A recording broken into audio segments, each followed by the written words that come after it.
সেনাপ্রধানের ফাঁদে পা দিয়েছি 2,70,000 80,000 টাকা বেতনের জন্য। এই সেনাপ্রধান আওয়ামী লীগকে চায় আনতে। তুই বুঝতেছিস সামনে কি অবস্থা? সেনাপ্রধান ওয়াকারুজ্জামান যে কোনো সময় হাউস অ্যারেস্ট হতে পারেন। হাউস অ্যারেস্ট হওয়ার পিছনে কারণটা হলো হাসিনার সাথে এবং ভারতের কিছু সেনাবাহিনীদের সাথে যোগাযোগ রেখেছেন। কারণ অনেকগুলি বিষয়ে সেনাপ্রধান তদারকি সরকারের সঙ্গে কোনো আপোষে না গিয়ে কঠোর মনোভাবের পরিচয় দিয়েছেন। আসসালামু আলাইকুম সম্মানিত প্রিয় দর্শক, আশা করি সকলে ভালো আছেন। দর্শক, সেনাপ্রধান ওয়াকারুজ্জামানকে নিয়ে একই শুরু হয়েছে দেশে। আর সাংবাদিক ইলিয়াস হুসাইন ভাই সেনাপ্রধান ওয়াকারের বিরুদ্ধে যে অভিযোগগুলি তুলেছেন সেটা দেখলে কিন্তু দর্শক আপনারা রীতিমতো একেবারে চমকে উঠবেন। তাই দর্শক আপনার কাছে বিশেষভাবে অনুরোধ থাকবে আমাদের আজকের এই গুরুত্বপূর্ণ ভিডিওটি একটু স্কিপ না করে একেবারে সম্পূর্ণ দেখবেন কিন্তু, তবে কিন্তু আজকের নিউজটির একেবারে বিস্তারিত আপনি ভালো করে বুঝতে পারবেন। কারণ দেশের বর্তমান পরিস্থিতি কিন্তু দর্শক খুবই ভয়াবহ চলছে। দর্শক, যেমনটা কিন্তু আপনারা ভিডিওর শুরুতে দেখতে পেয়েছেন, এবার দেখুন বিস্তারিত। তবে তার আগে আপনার কাছে ছোট্ট করে একটি অনুরোধ, আপনি যদি আমাদের চ্যানেলে নতুন হয়ে থাকেন তবে অবশ্যই চ্যানেলটি সাবস্ক্রাইব করে ভিডিওতে একটি লাইক দিবেন। তাহলে চলুন সম্মানিত প্রিয় দর্শক, আপনার মূল্যবান সময়টুকু আমরা নষ্ট করব না, এক এক করে পর্যায়ক্রমে সেই গুরুত্বপূর্ণ আলোচনাটি দেখে আসি আগে। যেদিন আওয়ামী লীগ নিষিদ্ধের জন্য এই আন্দোলন হচ্ছিল শাহবাগে যমুনার সামনে, সেদিন সেনাপ্রধান সশরীরে বঙ্গভবনে গিয়ে তারপরে বলে এসেছে যে আওয়ামী লীগকে নিষিদ্ধ করা যাবে না। ওয়াকারকে এটার জবাব দিতে হবে যে ওয়াকার আওয়ামী লীগকে নিষিদ্ধ না করার জন্য তার এত ইন্টারেস্ট কেন, এটা তাকে করতে হবে। তারপরে সে সরকারের এই সংস্কারের ভেতরে কয়েকদিন আগে আপনি হাসনাতকে আপনারা জানেন যে ডেকে নিয়ে যে তারপরে থ্রেট করা হয়েছে যে বেশি বুঝো না, বেশি ফাল পারো না। হ্যাঁ, সেই পোস্ট আপনারা দেখেছেন। যদিও সেটাকে পরবর্তীতে সার্জিস এবং অন্যান্যদেরকে দিয়ে এটা কিছুটা ব্যালেন্স করার চেষ্টা করেছে, সেটা তারা করতে বাধ্য হয়েছে। সেনাপ্রধানকে জবাব দিতে হবে, হাসনাতকে ডেকে নিয়ে আওয়ামী লীগ নিষিদ্ধ করা যাবে না, এই দায়িত্ব সেনাপ্রধানকে কে দিয়েছে? মানবিক করিডোরের মতো স্পর্শকাতর ও ঝুঁকিপূর্ণ সিদ্ধান্ত নেওয়ার এখতিয়ার বর্তমান সরকারের নেই বলে তিনি উল্লেখ করেন। তিনি বলেন, শুধুমাত্র একটি নির্বাচিত রাজনৈতিক সরকারই যথেষ্ট পদ্ধতি অনুসরণ পূর্বক এরূপ সিদ্ধান্ত নিতে পারেন। তিনি করিডোরের বিশাল একজন বিরোধী মানুষ। সেনাপ্রধান, তোমার আম্মা শেখ হাসিনা এই পুরো বাংলাদেশটাই ইন্ডিয়ার করিডোর বানিয়ে রেখেছিল। এর আলাদা কোনো অস্তিত্ব পৃথিবীর বুকে ছিল না। এর পুরো সার্বভৌমত্ব স্বাধীনতা দখল করেছিল ভারত। তুমি কই ছিলাও? যেই জুলাই আগস্টে ছাত্রদের উপরে নির্যাতন করা হয়েছে, যে দেশের মানুষের উপর গুলি করে, সেখানে অসংখ্য ভারতীয় লোকজন এসে তারপরে ট্রেনে করে বর্ডার পার হয়ে এসে কিলিং মিশনে অংশ নিয়ে তারা সুন্দরভাবে বাংলাদেশ পার হয়ে গিয়েছে। তুমি কোথায় ছিলা? তোমার ক্যান্টনমেন্টে বসে তারপরে আসিফ নজরুল্লাহ তোমার অফিসাররা বসে সেনাবাহিনী, এই ভারতীয় সেনাবাহিনীর গোয়েন্দা সংস্থার লোকজনের সাথে বৈঠক করেছে। কোথায় ছিল তুমি তখন? তোমার এত সার্বভৌমত্বের প্রতি হয়েছে, তোমাকে ইউনুস না করছে নাকি পার্বত্য চট্টগ্রামে যায় জেএসএস ইউপিডিএফ এর সন্ত্রাসীদেরকে করতে? তুমি এখন প্রতি সপ্তাহে তোমার সেনাবাহিনীর পোলাও খাইতে দাও। তুমি তোমার সেনাবাহিনীর কনস্ট্রাকশন ব্যবসা ধরাই দিচ্ছ। তুমি এখন আসছো করিডোর নিয়ে আমরা কথা বলবো। এই দেশে যদি ডক্টর ইউনুস না, আমি আমেরিকায় বসে আছি, যদি আমেরিকাও যদি আমার দেশের জন্য আমরা যদি ফাঁসিও দেয়, যদি আমার দেশ দখল করতে যায়, আমরা কথা বলবো। আমরা এখনো বেঁচে আছি তো। তোমার মতো 2 নাম্বার টোকাই মার্কার দেশপ্রেমিক আমরা না তো। তুমি সারা বছর হাসিনার খায়া এই দেশের পুরো সার্বভৌমত্ব ভারতের হাতে দিয়ে তুমি করিডোর মারাইতে আসছো না।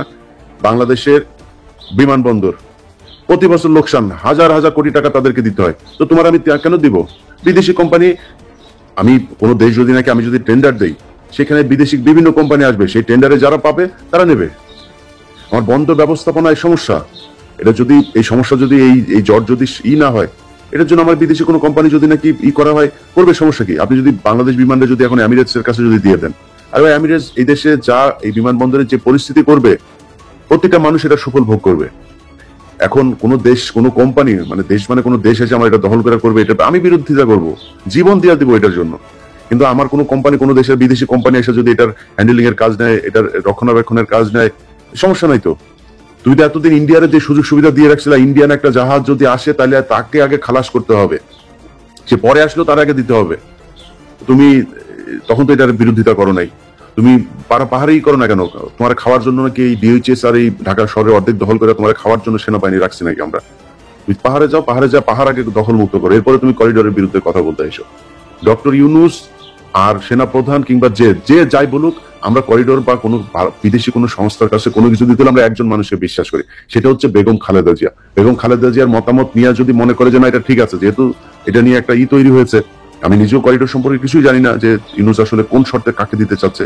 ইউনুস যদি কোনো দেশের কোনো বিদেশি শক্তির হয়ে যদি কাজ করতে চায়, আর ভাই রাতারাতি ইউনুসের বিরুদ্ধে দাঁড়াবো আমরা। ওয়াকার এটার জন্য কষ্ট পাচ্ছে, এই সেই সে লিখেছে এখানে যে there will be no corridor. এখানে সে এটার মানে কোট আনকোট একটা দিয়েছে এই লেখাটার ভিতরে, তিনি স্পষ্ট ভাবে বলেন, এটা লেখার আগে বলেছেন। যাই হোক, ওয়াকারের কাছে আমাদের দেশপ্রেম, উনি ইন্ডিয়ান মাল, ইন্ডিয়া যাও, তোমার আম্মু ইন্ডিয়া গিয়েছে, ইন্ডিয়াতে যাও। আচ্ছা, এরপরেই বলেছে একইভাবে চট্টগ্রাম বন্দরের বিষয়ে কোনো সিদ্ধান্ত নেওয়ার এখতিয়ার এই সরকারের নেই। একের পর এক গার্মেন্টস ফ্যাক্টরি বন্ধ হয়ে যাচ্ছে উল্লেখ করে তিনি বলেন এই বিষয়টি সরকারের কোনো ভূক্ষেপ নেই। তুই কি পাল ফালাস? তোর ডিজিএফআই সারাদিন আকাম করে এই গার্মেন্টস এর পোলাপানের কাছে যায় কাটি মারে এদেরকে করার জন্য। ওই বিভিন্ন কারখানাগুলো নষ্ট হয়ে যাওয়ার পেছনে তোর লোক দায়ী, তুই করছিস। ওই যে গাজীপুর এলাকায় এক ডিজিএফআই একটারে দিয়ে রাখছে, ব্রিগেডিয়ার জেনারেল একজন, এটা ছিল আত্মীয় ওই সিলেটের ওই যে এক আছে না, ওই যে মাগুর একটা আছে না আপনার লন্ডনে পৌরসভার মেয়র বা কিছু একটা ছিল, তার আত্মীয়, তার সাথে ছবি টবিও আছে, আমার কাছে আছে ওগুলো, তারা নিয়ে এসে দিয়েছে। তো এরা তো সারাক্ষণ এই গুটিবাজি করে অস্থিরতা করে। এখন আজকে সে এখানে বলেছে যে এটা করছে। তোমার মেজিস্ট্রেসি পাওয়ার দেওয়া হয়েছে, তুমি সরকারের পার্ট তো তুমিও, তোমার সরকার তো সেই দায়িত্ব দিয়েছে। তুই ওখানে না যায়, তুই এনে গুটিবাজি করিস সারাদিন ভারতের সাথে, তোর বউর ফোন দিয়া তুই সারাদিন শেখ হাসিনার সাথে আলাপ মারিস কেন? তোর ওই জন্য তোর সেনা প্রধান বানানো হয়েছে নাকি? তারপরে বলেছে যে গত 20 মে 2025 তারিখ রাতে অনুষ্ঠিত সভায় এর পূর্ব রাতে সেনা ভবনে কোনো গোপন সভা হয়েছিল কিনা এ বিষয়ে সরকার কর্তৃক জিজ্ঞাসিত হন বলে সেনাপ্রধান উল্লেখ করে। মানে ওনাকে সেনাপ্রধান, এই রাষ্ট্রপ্রধান ডক্টর ইউনূস জিজ্ঞাসা করেছেন, সেনাপ্রধান যে কোনো সময় অর্পিত দায়িত্বের খাতিরে সভা আয়োজন করতে পারেন, তোমার শেষ কোনো সময় সরকার প্রধান জিজ্ঞাসাও করতে পারেন, তোমার এই আইন জানা উচিত। তারপরে খুব মজার একটা কথা তিনি বলেছেন যে গত 9 মাস ধরে সেনাপ্রধান হিসেবে অভিভাবকহীন হয়ে রয়েছেন বলে তিনি কয়েকবার উল্লেখ করেন। এ বিষয়ে তিনি বলেন যে তিনি একটি চাতক পাখির মতো একটি নির্বাচিত রাজনৈতিক সরকারের জন্য রাজনৈতিক নেতাদের দিকে তাকিয়ে আছেন। একটি নির্বাচিত সরকার সেনাবাহিনীর জন্য অভিভাবক হিসেবে দায়িত্ব পালন করবে। বাটপার, তোর সময়ে 2024 সালে নির্বাচন হয়েছে না? চাতক পাখির মতো এই পলিটিক্যাল দলের দিকে তাকায়াছিলি? তুই তো তাকায়াছিলি তোর আম্মার দিকে। তখন তুই খালেদা জিয়ার বাসায় যে তুই দৌড়ায় গেলি, বাটপাড়ির রাজনীতি মারাও, ওই রাজনীতি আমরা বুঝি না। তুই খালেদা জিয়ার বাসায় গিয়ে খালেদা জিয়ার সাথে এখন প্রীতি, তোর তো প্রীতি না করে উপায় নাই, তুই এই জন্য খালেদা জিয়ার বাসায় গেছিস। 24 আগে কেন গেলি না? 24 আগে যায় খালেদা জিয়ারে কেন করলি না যে আপা ম্যাডাম আপনাকে লাগবে আমাদের? তারেক রহমানের ফোন করছিলি, বিএনপির কোন নেতারা ফোন করছিলি? তোর মা যা বলেছে তুই সেভাবে 2024 সালে নির্বাচন করে দিয়েছিস। এই দেশের মানুষ তোদের দিকে চাতক পাখির মতো তাকায় ছিল। তোরা কিছু করছিস এই দেশের মানুষের জন্য? তুই তো সেই বাটপার যে কিনা সেনাবাহিনীকে বলেছিলি যে সেনাবাহিনীর এই কি বলে অস্ত্র দিয়েছে সরকারকে রক্ষা করতে হবে, এটা বলছিলি না তুই? তোর এই রেকর্ড আমরা পাওয়ার চেষ্টা করতেছি, পাবো কিনা জানি না, পেয়ে যাইতেও পারি। তুই যে 3 তারিখ 2 তারিখ কি কি আদেশ দিয়েছিলি এসব আমরা জানবো। তুই যখন কিনা এই ব্ল্যাক আউট করে পোলাপান্ডা যে হত্যা করা হইলো, তুই কই ছিলি তখন? তো তখন উদ্বিগ্ন হইস নাই তুই এতগুলি মানুষকে যে মারলো? তুই আর তোর বিডিআর এর লোকজনের দিয়া তুই করছিস, গুলি করাইছিস মানুষকে। তো সেনাবাহিনীর লোক দিয়া গুলি করে 5 তারিখ সকালেও তুই গুলি করাইছিস। তুই সেই বাটপার। তুই এখন আসছিস চাতক পাখির মতো রাজনৈতিক দল ইলেকশন করবে সেটার জন্য টাকা। মানে যদি একটা নির্বাচিত সরকার আসে, ইউনূস এখান থেকে সরাই দেয়, তাহলে তোমার সুবিধা হবে গুটিবাজি করতে, তাই না? এই জন্য এখন নির্বাচিত সরকারের তাড়াতাড়ি আনার জন্য চেষ্টা পায়তারা করতেছো, সব লোকজনে কিনে নিয়ে এখন তাদেরকে দিয়েই করতেছো। এগুলি আমরা খুব ভালো করে বুঝি। আমাদেরকে মাথায় রাখতে হবে এই দেশের মানুষ নির্বাচন চায়, রাজনীতি। আমি নিজেও চাই খুব দ্রুত একটা নির্বাচন হোক, এবং সেই নির্বাচন আমার বিশ্বাস ডক্টর ইউনূস দেবেন।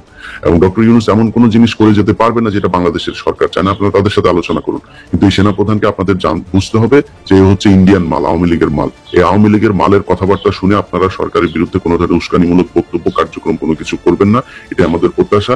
ছাত্র ভাইদেরকে বলবো, ভাই দেখেন আপনাদের হাতে এখনো সময় আছে, আপনাদেরকে প্রমাণ করতে হবে যে আপনারা আসলে দেশপ্রেমিক। এই আসিফ নজরুল থেকে সরে আপনারা যদি 6 মাস সময়ও পান, এই 6 মাসে দেখা যেতে হবে যে না, বাংলাদেশে আসলেই একটা ভালো কিছু আপনারা করে গেছে। সেটার জন্য আসিফ নজরুলকে এখান থেকে সরাইতে হবে। আর অন্যান্য যারা আছেন, যেসব ইউটিউবাররা ভাড়াটি হিসাবে খাচ্ছেন, তাদেরকে আমরা খুব ভালো করে জানি। ওয়াকারের পক্ষে কথা বলেন আপনারা কিসের জন্য?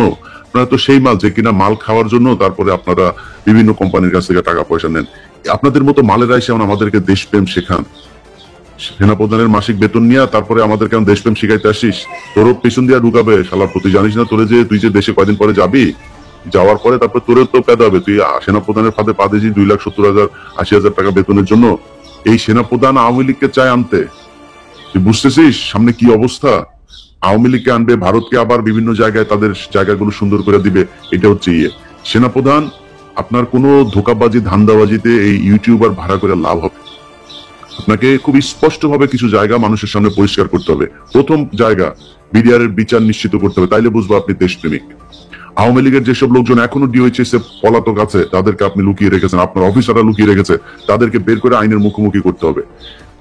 সেনাবাহিনীকে ম্যাজিস্ট্রেসি পাওয়ার দেওয়া হয়েছে, সারা দেশে অভিযান চালান। অভিযান চালায় আওয়ামী লীগের লোকজনকে ধরেন। অস্ত্র কারা এতদিন অস্ত্রবাজি করেছে, মামলার আসামি কারা, তাদেরকে ধরেন। আপনারা কোনো কিছু করেন না। আপনি উল্টা বলছেন সরকার আপনাকে কি ব্যারাকে রাখা হয়েছে, আপনাকে ম্যাজিস্ট্রেসি পাওয়ার দিয়ে বাইরে রাখা হয়েছে। আপনি কারে দোষ চাপান? আপনি প্যারালাল গভর্নমেন্ট হিসেবে আপনাকে কাজ করার ক্ষমতা দেওয়া হয়েছে, আপনি যে সেনা ইউনুসের উপরে দোষ চাপাচ্ছেন। যাই হোক, আমরা বিষয়টি নিয়ে প্রচন্ড রকমের উদ্বিগ্ন আমরা নিজেরাও। সো আমরা দেশবাসীকে বিষয়টা পরিষ্কার করার চেষ্টা করেছি আমি আমার জায়গা থেকে।